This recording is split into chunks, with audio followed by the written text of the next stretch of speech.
Hey everybody, I'm back. I've had a really productive last couple of weeks. Little update, that welder I bought, the um, Lincoln FC90i, FC90i, yeah, that flux core welder. A couple of you guys said try 35 thousandths wire. I put 35 thousandths wire in that thing, and I was welding um, 8th inch. Wow, that little welder welds, like, I can lay pretty nice beads with that thing. So thank you to everybody that helped me out. And I'm always learning. I only know what I know. There's things I know and things I haven't had time. So I like when you guys have had time to learn something and you go, hey, Tin Man, try this. So anyhow, that welder, again, if you guys want a little welder that packs a punch and you don't want to deal with bottles and all that, that's the one. I was welding last night and wow, I super impressed with that thing. Anyhow, today's video, I'm going to show you guys something, and just to get your minds going on the things that a lot of us do off our channels or when we have spare time. Spare time is not something that I have a lot of. In fact, friends, this project I started 2 years ago. Okay, I started working on it 2 years ago, and I put it down. You know, we had a baby and all that kind of stuff, and I did a little here and a little there. Um, I finally made headroom with this project, and I want to show it to you guys. It's something silly that shouldn't be done. I did horrible things to this saw. If you're a collector and you like everything pristine and not butchered, please turn it off now. But for everybody else, check this out. Just a weirdo project that I've been working on for 2.5 years, probably more like 2.5 years. I started it right before we had the baby. Anyhow, check this out. Well, here we are at the teardown slash assembly bench. I haven't been using my other bench lately because I'm reconfiguring my shop. I am buying a Harley in a couple of weeks, and I want to get it ready. And I want to get my shop ready to have a Harley parked in it. I got that new lift, and the lift has 43,000 boxes and saws and parts on it right now, just like you guys said it would.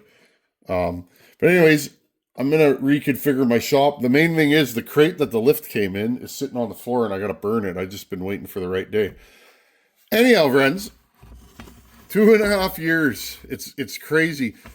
Some of you may know what this saw is. It is I'll show you guys the tag on it. It is a 2002 Husqvarna 359. Okay, the good old work saw. Some of you may know I have a 357. Really like that saw, 357 XP. It's the same saw as this, but it has crank stuffers, and it's 57 cc's. This was a saw that Husky made for several years. It is 59 cc's, okay? 32 millimeter stroke and 46 millimeter bore, something like that. 59 cc's. It's a small saw. I bought this saw a year or two back, and when I took it apart, I noticed the case was busted. So kind of let me down, but I was like, whatever. I got it for a good price, friends. So it wasn't like I paid premium dollar for this. No, if the guy that sold me this is watching, no harm, no foul. You gave me this saw for a good price. But anyways, friends, I have a lot of plastic and top covers and things for these. Now, a couple of years ago, there was a trend on the internet, and I don't really follow the trends. I'm not on Facebook. I don't do social media. But, you know, sometimes I see something and I'm like, hey, that's a great idea. Guys were making these 70 cc's.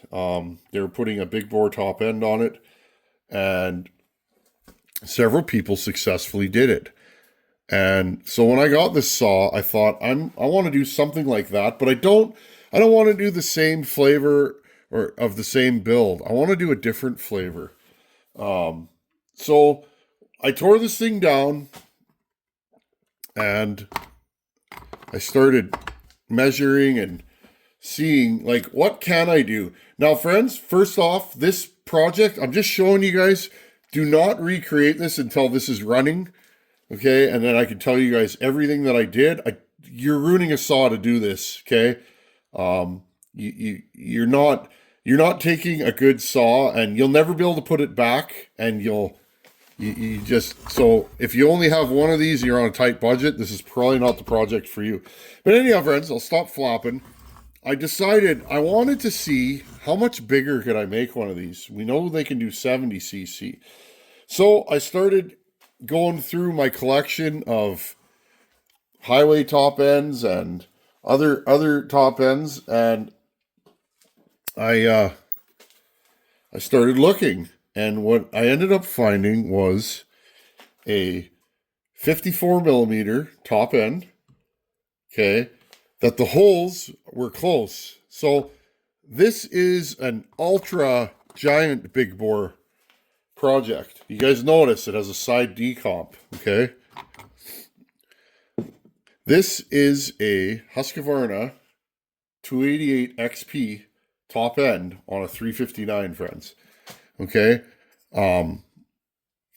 I've had it all bolted together. There's a piston in here right now.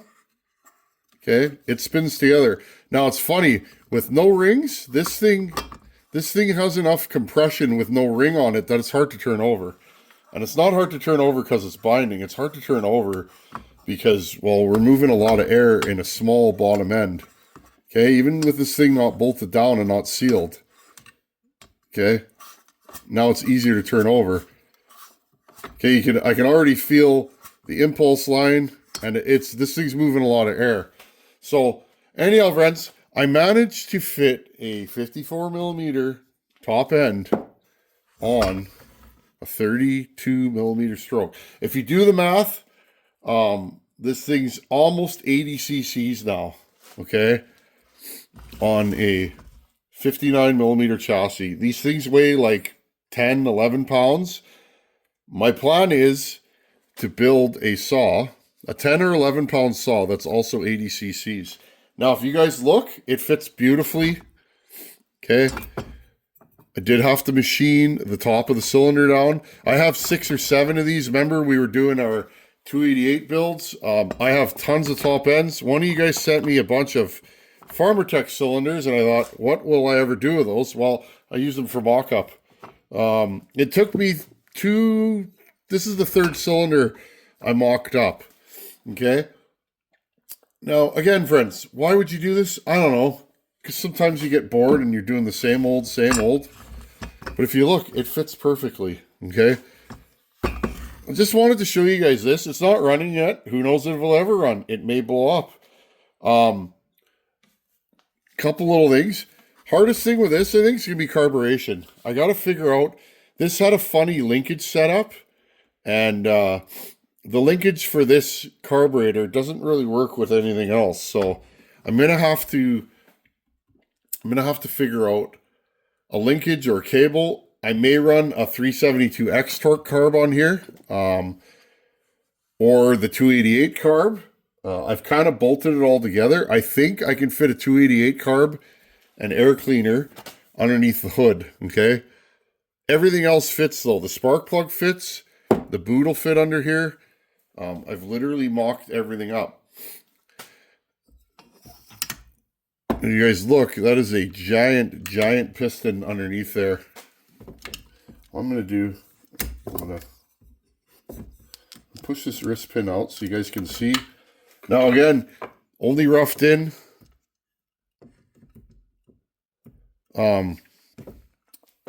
What parts are in this? Pretty sure this is a 66 Magnum piston. Wrist pin is out of not a 66 Magnum. I can't remember at this point. Okay, so 66 Magnum piston, 359 crank and rod. Okay, now friends, I had to machine this out all kinds of big to make that fit. Now I'm not done yet. I'm gonna have to go in and relieve it more. What kinds of things do you look for on a project like this if you've never done one? Well, first thing, will the bolt holes fit? Okay, can you physically mount the top end on once you get everything relieved? That's kind of that's kind of one of the parts that you really got to look at. Can I actually physically bolt it on? Well, in this case, yes. With a little machine work, re-drilling these holes bigger, yep, I can get bolts on here. Okay, so that's number one. Number two, can I mill down the base of the cylinder enough to make it fit? Now, you guys look, I'm in the transfers. The base of the cylinder, here's a stock one. The base of the cylinder on this thing is half as thick. If I had to go any more, this base may crack. It may crack the way it is now. I'm going to have to remove the bottoms of the transfers. I don't mind doing that. This piston is going to move a ridiculous amount of air into that bottom end. We're going to have crankcase pressure, the likes of which I've never experienced. So hopefully the seals can hold it, but I think they will. And I'm going to have to relieve in here. Other thing, on the bottom stroke, does the piston skirt hit? This one has about 5 thousandths clearance right now. I'm going to go in and clearance it more. I don't want to cut the skirt of the piston. I want to actually cut the case, okay? When all this swells on the downstroke, I want to make sure that it doesn't hit because it could lock up on the way down. Okay, so there's the other thing to think of. Can it make a full rotation? Well, friends, it took me 2.5 years to get to this point to actually get a mock-up. And yes, it will do a full rotation. Other thing, will the transfers feed? Well, yes, they will. Can I get my impulse to work? Well, yes, I can. Okay, so all these things work. I'm going to have to drill. I'm going to take a mill and I'm going to machine out an impulse area right here and get impulse. Or we're going to delete the impulse depending on what carb I use. If I use a carb that has an impulse line, maybe I'll use a steel carb. I don't know at this point, friends. I'm going to need a pretty big carb. I don't know what size. The stock carb for this saw will not work. The other thing I can do, okay, I can make a adapter plate out of a piece of steel, mill a connection, okay, mill a flange, and I can run whatever intake boot I want, okay? And I might end up doing that. And then I don't have to mill the case out here. Because the way it is now, I'm going to have to mill the case out to get the intake boot to fit. Okay, so anyways, this is, I just thought I'd show you guys. I've been working on this for like 2.5 years. And I'm getting real close. I'm going to have to reinforce the case in a couple places where I machined it out to make sure it doesn't leak. Because I'm at the point I can't machine this anymore. Okay, I wanted to do a 56 millimeter, which is just silly. It won't fit. If I do a 56 millimeter, there'll be nothing left to glue the cylinder down to. So that was one of my ideas. I tried to fit a Dolmar top end on here. That didn't work. It was close, but anyhow, friends, this fits under this hood. It's not touching. And pretty neat. Will this thing run? Yeah, I think it'll run. Will it run well? I don't know. And how long will it run for? I suspect the weak point will be the end of this crankshaft. It's really small. This has the same... Ooh, don't do that. This has the same bearings as a 372. We know a 372 can be made 86 cc's from 72. So...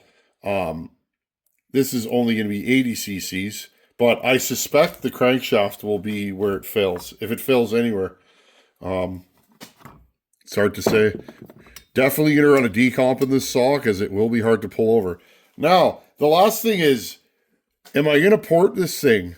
I'm going to port the lower transfers. I'm not going to port this saw at all the first time I put it together because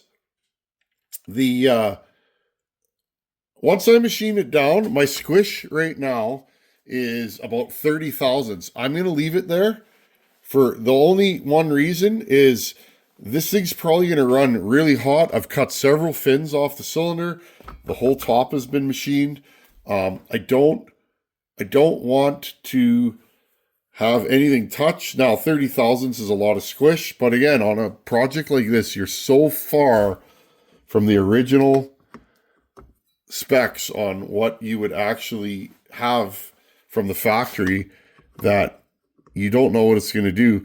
The other thing is, when I put the timing numbers on this thing right now, the way it is stock, once we drop the cylinder, the timing numbers on this are perfect. I think this thing's sitting at 102, 102 on the exhaust. The intake, I'll have 158 degrees of duration, which may be a bit much for this little case. And my transfers, I think I got about 20 degrees of blowdown. Now, I'm probably going to cut these transfers, lower transfers, fairly large, only for one reason. With the amount of intake timing I have, a big carburetor, and I'm filling this really small case with a really big piston, I think lower transfers will feed really well, and it may lower my case capacity enough that this thing won't spit back. Again, I might be thinking out loud and thinking for nothing, but we can also raise the upper transfers a bit. There's lots of little things that we can do to make this thing run better. But if this works, my next thing I want to do is I'm going to build another top end. I was looking, I think I can stroke this to 36 millimeters. I have another crank that I can take apart.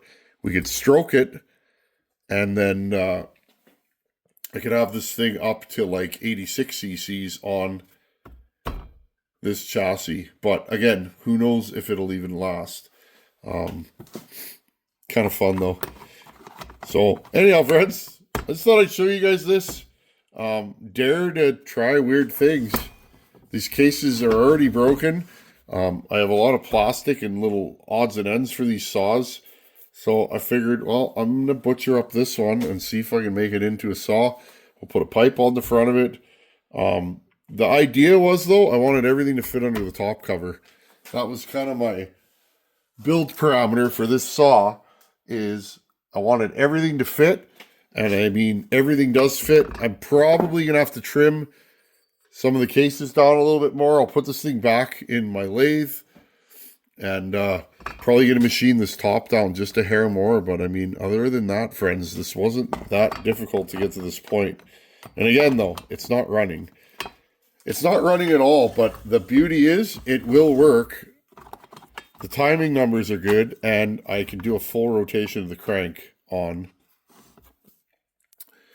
All right, I can do a full rotation of the crank and nothing's hitting, so we're going to make this work. Anyhow, 2.5 years, I know, kind of crazy. An hour here, an hour there. I had 3 or 4 hours the other day, and I brought her home. Like, I literally pulled that thing out and started working on it and bolted it all together, and it was like, oh, it works. And then I put a timing wheel on it, and it's like, wow, the timing numbers. I've done this before, friends, but you bolt it together and you end up with timing numbers that are so far off, you know the saw's probably not going to run well. This should start, idle, and cut like a work saw, but it'll just be a stupidly powerful little light work saw. So, anyhow, I won't be updating this until it's more or less back together or running, or I've made more progress on it. So, that's where we're at. The next step, once I get the cases finished, I'll glue it all back together, and then we can put, I can start mocking up carburation. I'll probably show you guys that, and once that's done, we can fire the saw up and run it. I'm not going to port the saw, like I said. I'm going to put it together stock, and because let's be honest, a stock 288 with a short stroke, stock 288 cylinder should be very zippy and make tons of power in a little saw like that. So anyhow, thanks for watching. Take her easy and try weird projects. Sometimes you come up with something that's really incredible. Later.